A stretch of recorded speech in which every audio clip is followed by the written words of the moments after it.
ده سر البطاطس المقرمشه البومفريت من غير سلق ولا نشا ولا اي افتكاسات. وهقول لكم كمان ازاي تطلع ناجحه معاكم في الاير فراير. اظن سامعين صوت القرمشه. اول حاجه خالص بنجيب بطاطس تحمير نقطعها صوابع وسط زي ما انتم شايفين كده، نغسلها حوالي 4 مرات تحت ميه جاريه، وبعد كده نغطيها بالميه ونحطها في مصفى وتحتها بوله زي ما انتم شايفين كده. اهم حاجه ان الميه تبقى مغطيه البطاطس كلها، وندخلها التلاجة. شايفين بقى كمان نزلت نشا قد ايه؟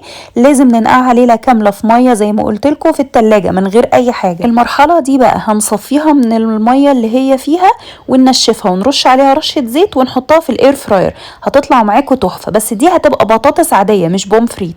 عشان نعملها بوم فريت بقى تعالوا اقول لكم هنعمل ايه. زي ما انتم شايفين كده شويه زيت ونحمر فيهم البطاطس بحيث ان هي تاخد تتشمع، تبقى تنشف بس وتمسك نفسها تبقى جامده وتلاقوا لونها فتح كده. وبعد كده نطلعها على طبق، وبعدين نبدأ نرصها في طبق او حاجة ما بين كل طبقة والتانية ورق زبدة، ونحطها في الفريزر ليلة كاملة. وبعد كده نجمعهم عايزة اقول لكم في اكياس وخلاص. هي كده بطاطس معانا بومفريت. نطلعها بقى من الفريزر على طول على الاير فراير او على الزيت، واسمعوا بقى صوت القرمشه ودوقوا احلى بطاطس بومفريت ممكن تاكلوها في الحياه. واوعوا تجربوا موضوع سلق البطاطس قبل تفريزها عشان ده موضوع فاشل جدا. ومن النهارده مش هتشتروا بطاطس بومفريت وهتوفروا فلوسكم. باي.